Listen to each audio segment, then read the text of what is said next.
അപ്പോൾ കൂട്ടുകാരെ, ഇതൊരു ഞായറാഴ്ച വിശേഷമാണ് കേട്ടോ. കഴിഞ്ഞ ഞായറാഴ്ചത്തെ ഒരുപാട് എന്താ പറയുക, ഒരുപാട് സന്തോഷമുള്ള കുറച്ച് വിശേഷങ്ങളാണ് കേട്ടോ. അപ്പോൾ തലേന്നൊരു ശനിയാഴ്ച നമ്മുടെ കല്യാണത്തലേന്നായിരുന്നു. അപ്പോൾ ഇന്ന് ഞായറാഴ്ച ദിവസമാണ്, ഇന്ന് കല്യാണമുള്ള ദിവസമാണ് കേട്ടോ. അപ്പോൾ കല്യാണത്തിനൊക്കെ പോകണം. അതുകൊണ്ട് രാവിലെ എഴുന്നേറ്റ് അടുക്കളയൊക്കെ ഒന്ന് വൃത്തിയാക്കി വെച്ചു. പിന്നെ അടിക്കലും അകമൊക്കെ അടിച്ചു വാരി വൃത്തിയാക്കിയതിന് ശേഷം വേഗം പൂവിടാൻ വേണ്ടി ഇറങ്ങി കേട്ടോ. തലേന്ന് രാത്രി ഞാൻ ഈ പറഞ്ഞ പോലെ ആ വീഡിയോ എഡിറ്റ് ചെയ്ത് 1 മണി 2 മണിയായി പോയതുകൊണ്ട് പാത്രം കഴുകാനൊന്നും കഴിഞ്ഞില്ല കേട്ടോ. അപ്പോൾ അതെല്ലാം അവിടെ കിടക്കുമായിരുന്നു. അതുകൊണ്ട് രാവിലെ എഴുന്നേറ്റിട്ടാണ് അതൊക്കെ ചെയ്തത് കേട്ടോ. അപ്പോൾ അതവിടെ ബാലൻസ് ഇട്ടാൽ പിന്നെ രാവിലെ കുറച്ച് ലേറ്റാവും പണികൾ കഴിയാൻ. അങ്ങനെ ഞാൻ വന്നു, പിന്നെ പൂവൊക്കെ വാരിട്ടോ. അപ്പോൾ ഈ പൂവ് വാരി എറിയുമ്പോൾ നിങ്ങൾ ഇതെന്താ മുകളിലേക്ക് എറിയുന്നതെന്ന് കേട്ടോ. എൻ്റെ ചെറുപ്പത്തിലുണ്ടല്ലോ അമ്മയൊക്കെ പറയും, എൻ്റെ വീട്ടിലൊക്കെ ഓടിട്ട ഒരു കുഞ്ഞു വീടായിരുന്നു കേട്ടോ. അപ്പം ഇങ്ങനെ പൂവിടുന്ന സമയത്ത് പൂ വാരാനാകുമ്പം പൂ വാരിയിട്ട് അമ്മ എന്താ ചെയ്യുക, ഈ വീടിൻ്റെ മുകളിലേക്ക് എറിയും. എന്താണ് അതിൻ്റെ ഐതിഹ്യം എന്നുള്ളത് ഞാൻ മറന്നു. അന്നൊക്കെ അമ്മ പറയാറുണ്ടായിരുന്നു കേട്ടോ. അപ്പോൾ വീടിൻ്റെ മുകളിലേക്ക് പൂ വാരിയിട്ട് എറിയാറായിരുന്നു കേട്ടോ. പക്ഷെ ഇന്ന് എനിക്കത് ഓർമ്മയില്ല, പറയാനും അറിയത്തില്ല കേട്ടോ. അങ്ങനെ പക്ഷേ എനിക്കത് അമ്മ അങ്ങനെ ചെയ്ത് കണ്ട് ശീലമുള്ളത് കൊണ്ട് ഞാനും എന്ത് ചെയ്യുന്നു, അത് ആവർത്തിക്കുന്നു എന്നുള്ളതാണ് സത്യം. അപ്പം ഞാനും അങ്ങനെ പൂവൊക്കെ വാരി നമ്മളെ വീടിൻ്റെ മുകളിലേക്ക് പിന്നെ എറിയൊന്നും വേണ്ട, അങ്ങ് ഇട്ടാൽ മതിയാ. അപ്പോൾ അതെല്ലാം ചെയ്ത് പിന്നെ വേഗം ചാണകമൊക്കെ മെഴുകി പൂവിടാൻ വേണ്ടി നോക്കുമായിരുന്നു കേട്ടോ. പിന്നെ കല്യാണത്തിന് പോവായതുകൊണ്ട് പിന്നെ ഭക്ഷണം ചോറും കറികളൊന്നും ഉണ്ടാക്കണ്ട. എങ്കിലും രാവിലത്തേക്ക് ഞാൻ അരിയൊന്നും അരച്ച് വെച്ചിട്ടുണ്ടായിരുന്നില്ല. അപ്പോൾ എന്ത് ചെയ്യും, ഈ പൂടുന്ന സമയമൊക്കെ ആയപ്പോഴത്തേക്കും തന്നെ എനിക്ക് വിശക്കുന്നുണ്ടായിരുന്നു കേട്ടോ, കാര്യം പറഞ്ഞാൽ. പിന്നെ അധികം പൂവില്ല. എന്നും കുറച്ച് ചെമ്പരത്തിയും കുറച്ച് ചെത്തിയും കുറച്ച് തുളസിയും പിന്നെ കുറച്ച് കൊങ്ങിണി, അങ്ങനെ അവിടെ ഇവിടെയുള്ള കുറച്ച് പൂക്കളൊക്കെ തന്നെ ഉണ്ടാകാറുള്ളൂ കേട്ടോ. സാധാരണ പോലെ തന്നെ ഇന്നും ഞാൻ പൂവിടുമ്പോൾ അത് ആളെത്തിയിട്ടുണ്ട് കളിയാക്കാൻ കേട്ടോ. വന്നിട്ട് ആദ്യം തന്നെ എന്തോന്ന് പറഞ്ഞു, എന്തോ പറഞ്ഞു, ഞാൻ മറന്നുപോയി കേട്ടോ, 2 ദിവസമായില്ലേ.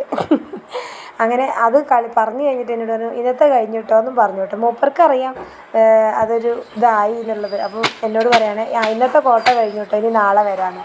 പിന്നെ ഞാൻ വേഗം പൂവിടൽ കഴിഞ്ഞിട്ട് വേഗം അലക്കാനുള്ളത് അലക്കി വെച്ചിട്ട് പണി തീർത്തിട്ടാണ് എവിടെയെങ്കിലും പോകണമെങ്കിൽ ഭയങ്കര സമാധാനമാണ് കേട്ടോ. എനിക്ക് ഇല്ലാന്നുണ്ടെങ്കിൽ ഒരു സമാധാനം ഉണ്ടാവില്ല. അപ്പോൾ അതുകൊണ്ട് തന്നെ അലക്കാനുള്ള എല്ലാം അലക്കി പിന്നെ തിരിച്ച് വന്ന് ഞാൻ വേഗം എന്ത് ചെയ്തെന്നറിയോ, കഞ്ഞി വെച്ചു കേട്ടോ. റേഷനരി ഇട്ടിട്ടാണ് കഞ്ഞി വെച്ചത്. കഞ്ഞി വെച്ചിട്ട് ഞാൻ എന്താക്കി, ലേശം തേങ്ങയും ജീരകവും കൂടെ അരച്ച് കഞ്ഞിയിൽ പാർന്നു കേട്ടോ. അപ്പോൾ പിന്നെ കറി വേണമെന്നില്ലല്ലോ. അപ്പോൾ അങ്ങനെ കഞ്ഞിയൊക്കെ വെച്ച് പിന്നെ മുത്താറി ഉണ്ടാക്കി വെച്ചു കേട്ടോ. കഞ്ഞിയും മുത്താറിയായിരുന്നു അന്ന് ഈ ഞായറാഴ്ചത്തെ രാവിലത്തെ ഭക്ഷണം. കഞ്ഞി കണ്ടില്ലേ, തേങ്ങാപ്പാലൊക്കെ ഒഴിച്ച കഞ്ഞി.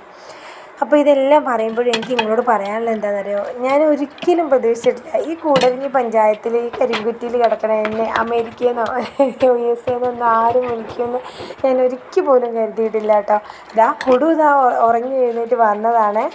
അവന് നല്ല ഉറക്കമായിരുന്നു. കഞ്ഞിയൊക്കെ ആയപ്പോഴത്തേക്കാണ് കേട്ടോ കുടു എഴുന്നേറ്റ് വന്നത്. അപ്പോൾ 9:45 അവിടെ മുഹൂർത്തം കേട്ടോ. 9:45 10 10:30 അങ്ങനെ എങ്ങാണ്ട് ഇടയ്ക്കാണ് സമയം, എനിക്ക് ഓർമ്മയില്ല. ഇവിടെ ഒരാൾ പല്ല് തേക്കാനിരിക്കുന്നു. ഇവർ പല്ല് തേക്കാനിരുന്നാൽ പറയണ്ട കേട്ടോ.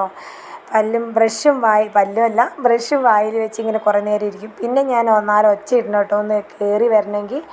അപ്പോൾ അടുത്ത ആൾ ഞാൻ നോക്കുമ്പം ബ്രഷും കൊണ്ട് അവിടെ പോയിരിക്കുന്നു കേട്ടോ. ഞാൻ ചോദിച്ചു എൻ്റെ കൂടെ ഇവിടെ ബ്രഷും കൊണ്ടിരിക്കാനുള്ള പറ്റൂല, എഴുന്നേറ്റ് പോവാ, പണി കഴിഞ്ഞില്ല, അങ്ങനെ ഇങ്ങനെയെന്നൊക്കെ പറഞ്ഞ് സോപ്പിട്ടു. അപ്പോൾ ഈ സമയത്തൊന്നും ഞാൻ പറഞ്ഞു US നിന്ന് ഞങ്ങൾക്ക് വന്ന് സർപ്രൈസ് വന്നിട്ടില്ല കേട്ടോ. ഇതെല്ലാം കഴിഞ്ഞ് ഞങ്ങൾ ചെറിയൊരു ഇൻട്രോ വരെ പറയുന്നുണ്ട്. അപ്പോൾ ഇന്ന് 2 വിശേഷം ഉണ്ട് കേട്ടോ. 2 വിശേഷം എന്ന് പറഞ്ഞാൽ 2 വിശേഷം. ഒന്ന് നമ്മളിവിടെ അടുത്തുള്ള കല്യാണം, പിന്നെയെന്ന് പറഞ്ഞാൽ അച്ഛൻ്റെ അമ്മേൻ്റെ വിവാഹ വാർഷികമാണ്. അപ്പം കല്യാണം കഴിഞ്ഞിട്ട് ഞങ്ങൾ അങ്ങോട്ട് പോകും. കഴിഞ്ഞ വർഷവും പോയിട്ടുണ്ടായിരുന്നു കേട്ടോ. അപ്പോൾ ഇപ്പോൾ ഈ വർഷം നോക്കണം, കഴുത്തിക്കൂടെ ഒരു പാട് അല്ലേ. ഈ വർഷം അതുപോലെ പോകണമെന്ന് വിചാരിക്കുന്നുണ്ട്. അപ്പം സൗണ്ട്. അപ്പോൾ കുടുവിന് കഞ്ഞി കൊടുത്തുകൊണ്ടിരിക്കുകയാണ് കേട്ടോ. കല്യാണത്തിന് പോകുമ്പോൾ വയറ് നിറച്ച് കഞ്ഞി കൊടുത്തിട്ട് പോകണം.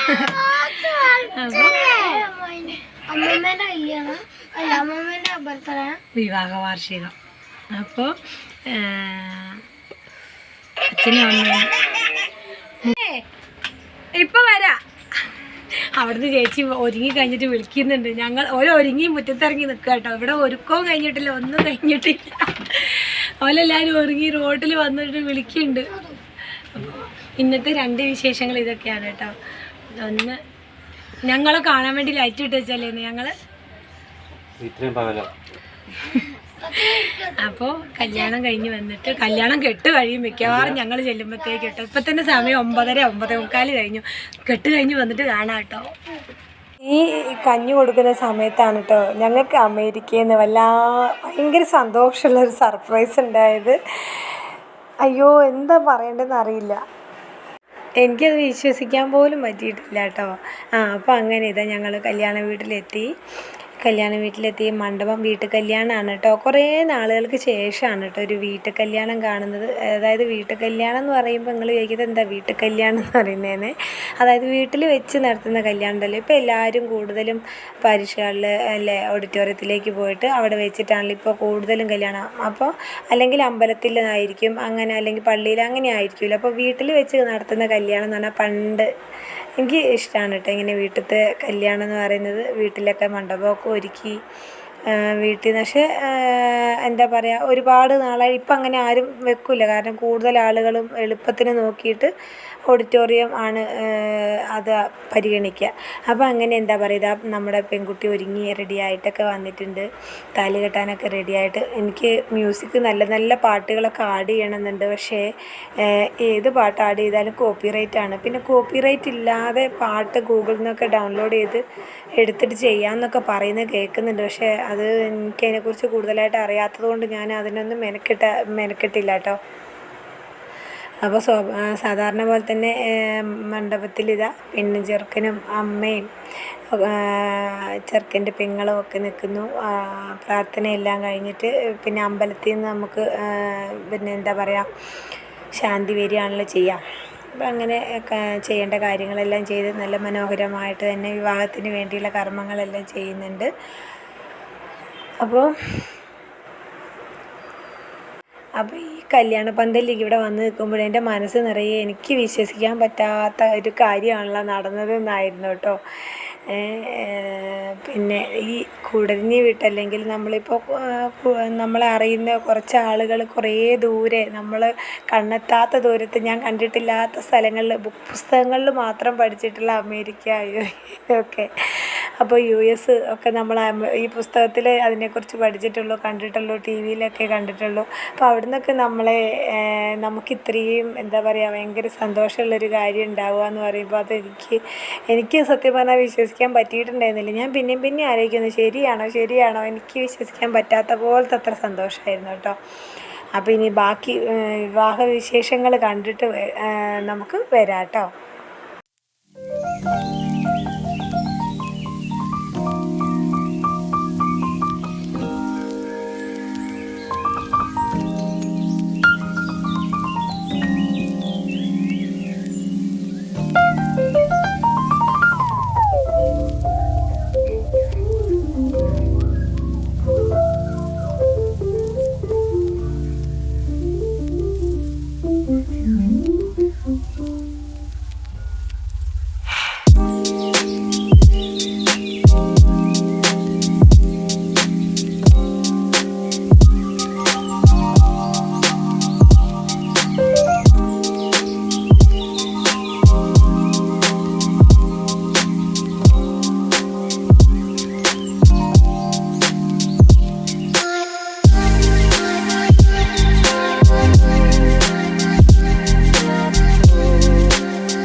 അങ്ങനെ കെട്ടെല്ലാം കഴിഞ്ഞു. ഇതാ അവർ കൂട്ടുകാരെല്ലാവരും നല്ല അടിപൊളി ഡ്രസ് കോഡൊക്കെയാണ് കേട്ടോ. എല്ലാവരും ഒരേ കളർ ഡ്രസ് കോഡൊക്കെ ഇട്ടിട്ട് അടിപൊളി ഫോട്ടോയൊക്കെ എടുക്കുന്നുണ്ട്.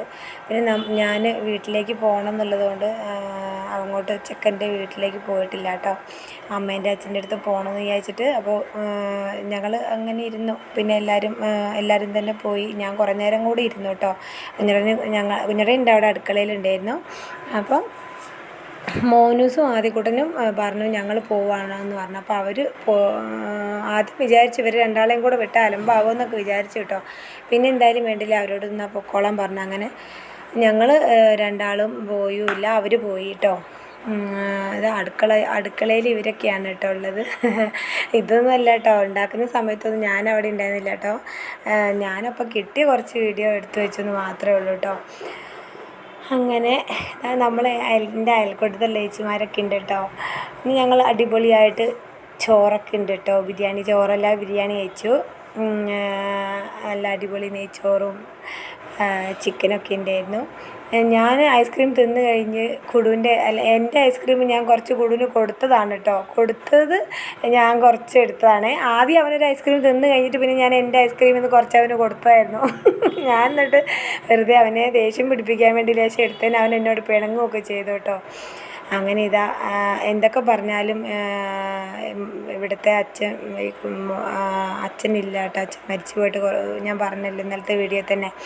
അപ്പോൾ ഒരു കുറവും അറിയിക്കാതെ തന്നെ അവൻ്റെ കൂട്ടുകാരും ആങ്ങളക്കുട്ടിയും അവർ കൂട്ടുകാരും കുടുംബവും എല്ലാവരും ചേർന്നിട്ട് വളരെ മനോഹരമായിട്ട് തന്നെയാണ് കേട്ടോ കാര്യങ്ങളെല്ലാം നല്ല ഉഷാറായിട്ട് കല്യാണമൊക്കെ കഴിഞ്ഞു കേട്ടോ.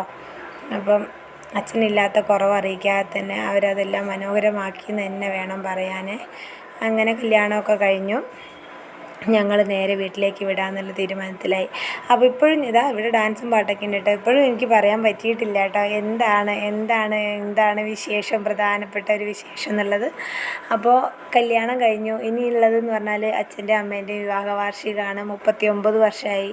അപ്പം ഞങ്ങൾ വലിയ ആഘോഷങ്ങളൊന്നും ഇതുവരെ അങ്ങനെ ആഘോഷങ്ങളൊന്നും ഉണ്ടായിട്ടില്ല കേട്ടോ.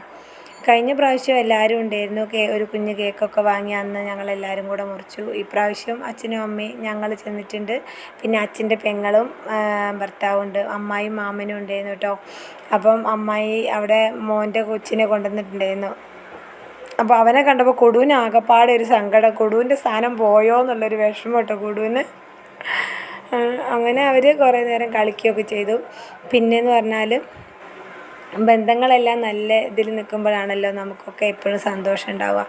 ബാക്കിയെല്ലാം എന്താ പറയുക നമ്മൾ പുറമേ അങ്ങോട്ട് സന്തോഷിക്കുക എന്നുള്ളത് മാത്രമേ ഉള്ളൂ. അപ്പം ചില സാഹചര്യങ്ങളാൽ നമ്മളെ കുടുംബത്തിൽ ഒരുപാട് വിഷമങ്ങളും കാര്യങ്ങളൊക്കെ ഉണ്ടായിട്ടുണ്ട് കേട്ടോ. അപ്പോൾ അതുകൊണ്ട് തന്നെ നമുക്ക് എന്താ പറയുക എല്ലാം കൊണ്ടും 39 വർഷത്തെ ആഘോഷം വലിയ ആഘോഷമാക്കണമെങ്കിൽ നമ്മൾ എൻ്റെയൊക്കെ ബാല്യകാലത്ത് ഞാൻ പലപ്പോഴും വിഷമിച്ചിട്ടുണ്ട് കേട്ടോ. എൻ്റെ അച്ഛനും അമ്മയും രണ്ടറ്റത്തായി പോകുമെന്ന് ഒരുപാട് വിഷമിച്ച സന്ദർഭങ്ങൾ ഉണ്ടായിട്ടുണ്ട്. എന്താണെങ്കിലും ഈശ്വരൻ സഹായിച്ചിട്ട് അങ്ങനെ ഒരു അവസ്ഥ വന്നില്ല. രണ്ടുപേരും ഒരുമിച്ച് തന്നെ ഇപ്പോഴും ഉണ്ട്. അതൊരു വലിയ സന്തോഷമാണല്ലോ നമുക്ക് അച്ഛനും അമ്മയും ഒരുമിച്ച് കാണാമെന്നുള്ളത്.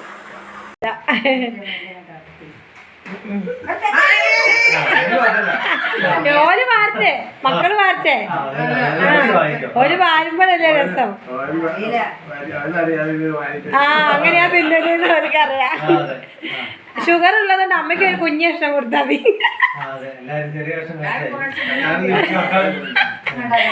അമ്മയ്ക്ക് കൊടുക്കേ ഒരു കഷ്ണം എടുത്ത് കൊടുക്കുക.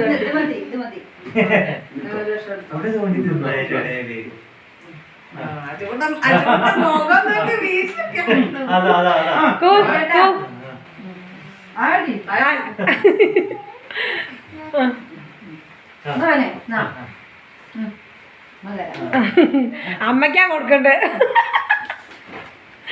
ഏട്ടന് കൊടുത്തതിനും ആദ്യം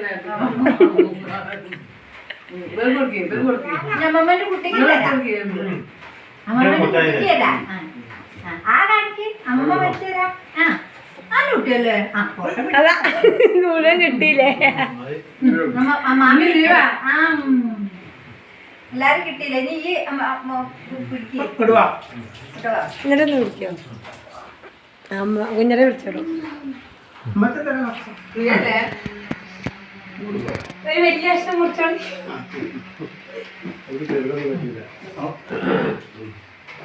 Oh ഓ മൂക്കിലൊക്കെ ആയിരുന്നു.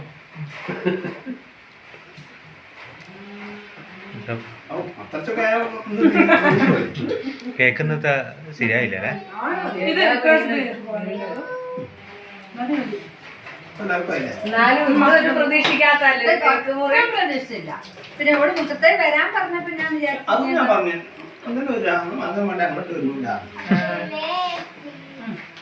ഇനി ഒരു ബുക്കിയട്ടെ ഇനി മുച്ച് ഇത് പക്ഷേ ഇനിയിപ്പൊന്നും പറയല്ല, അത്ര മതി. അത് ആ ബേസ് ഇതായിട്ടാ. ഒന്നാമത് അച്ഛന് കാലുവേദന ഭയങ്കരമായിട്ട് കൈവേദനയായിരുന്നു. കൈവേദനയും ഒക്കെ കഴിഞ്ഞിപ്പോൾ കാലിന് ഭയങ്കര വേദനയാണ്. നടക്കാനൊക്കെ റെഡിയായി വരുന്നുള്ളൂ.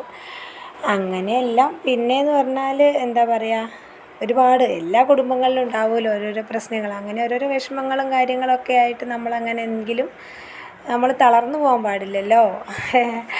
അങ്ങനെ ഉഷാറായിട്ട് പോകണം. അപ്പോൾ അങ്ങനെ ഈ പ്രാവശ്യത്തെ വിവാഹ വാർഷികവും അങ്ങനെ കഴിഞ്ഞു കേട്ടോ. ഒരു പ്രാർത്ഥനയുള്ളൂ, എന്നും അച്ഛനും അമ്മയും ഒരുമിച്ച് കാണണമെന്നൊരു പ്രാർത്ഥനയേ ഉള്ളൂ. സന്തോഷമായിട്ടിരിക്കുന്നത് കാണണമെന്ന്. വിഷമങ്ങളും ദേഷ്യങ്ങളും കാര്യങ്ങളൊക്കെ ഉണ്ടാവും, എങ്കിലും അതാണ് നമ്മളെ പ്രാർത്ഥന കേട്ടോ. അതിപ്പോൾ എല്ലായിടത്തും ഉണ്ടാവും. ദേഷ്യം പിടിക്കാത്തവരും വിഷമിക്കാത്തവരും കരയാത്തവരും ഒന്നും ജീവിതത്തിലുണ്ടെന്ന് എനിക്ക് തോന്നുന്നില്ല കേട്ടോ. ജീവിതത്തിലും എല്ലാ കുടുംബങ്ങളിലും ഉണ്ടാവും പ്രശ്നങ്ങൾ. നമ്മളത് തരണം ചെയ്ത് മുന്നോട്ട് പോകുക എന്നുള്ളത് മാത്രമേ ഉള്ളൂ നമുക്കുള്ളൊരു വിജയം. അപ്പോൾ അങ്ങനെ അതെല്ലാം കഴിഞ്ഞ് നമ്മൾ അവിടുന്ന് ഒരു ചൂല്, എൻ്റെ അമ്മച്ചി തന്ന 2 ചൂലുണ്ടായിരുന്നു കേട്ടോ അവിടെ. അപ്പോൾ അതൊക്കെ എടുത്ത് പോരാൻ ഞങ്ങൾ റെഡിയായി. അമ്മായും മാമനും പോകാൻ അവരും റെഡിയായി കേട്ടോ. അപ്പോൾ ഞാൻ ആ പ്രധാനപ്പെട്ട വിശേഷം പറഞ്ഞില്ലല്ലോ. ഞങ്ങളെ അമേരിക്കയിലുള്ള, അതായത് US-ലുള്ള ഒരു ചേച്ചി ഞങ്ങളെ വിളിച്ചിട്ടുണ്ടായിരുന്നു. ചേച്ചി എന്ന് പറയാൻ പറ്റില്ല, ഒരു അമ്മ തന്നെ, റാണിയമ്മ ഞങ്ങളെ വിളിച്ചിട്ടുണ്ടായിരുന്നു. ഞങ്ങളോടുള്ള ഒത്തിരി ഇഷ്ടം കൊണ്ട് ഞങ്ങളെ വിളിച്ചു. ഞങ്ങളെ ഒരുപാട് ആശ്വസിപ്പിച്ചു. എന്താ പറയുക, എനിക്ക് പറയാനറിയില്ല, അത്രയേറെ സന്തോഷമായിരുന്നു. എനിക്ക് എന്താണ് അവരോട് മറുപടി പറയേണ്ടതെന്ന് പോലും അറിയാൻ പറ്റാത്തൊരു വെപ്രാളമായിരുന്നു കേട്ടോ. കാരണം US എന്നൊക്കെ ഞങ്ങളെ വിളിക്കുക എന്ന് പറഞ്ഞപ്പം എന്താ പറയേണ്ടത് എനിക്കറിയില്ല. അപ്പോൾ അങ്ങനെ ഞാൻ ആകെ വെപ്രാളപ്പെട്ടു കേട്ടോ. ഒത്തിരി വിശേഷങ്ങളും ഞങ്ങളെ സഹായിക്കാമെന്നൊക്കെ പറഞ്ഞിട്ടായിരുന്നു ചേച്ചി വിളിച്ചത് കേട്ടോ. അപ്പോൾ ഞാൻ പറഞ്ഞു, ഇപ്പം അതൊന്നും വേണ്ട, ഞങ്ങളിങ്ങനെ ഒരു വരുമാനം ആവണമെന്ന് വിചാരിച്ചിട്ടാണ് ചാനൽ ചെയ്തത്. അത് കാരണം ചേച്ചീൻ്റെ സ്നേഹത്തിന്, അമ്മയുടെ സ്നേഹത്തിന് 1000 നന്ദി ഞാൻ പറയാണ് കേട്ടോ. അപ്പോൾ റാണിയമ്മേനോട് ഒത്തിരി സ്നേഹവും നന്ദി അറിയിച്ചുകൊണ്ട് ഇന്നത്തെ വിശേഷം ഇവിടെ അവസാനിക്കുന്നു.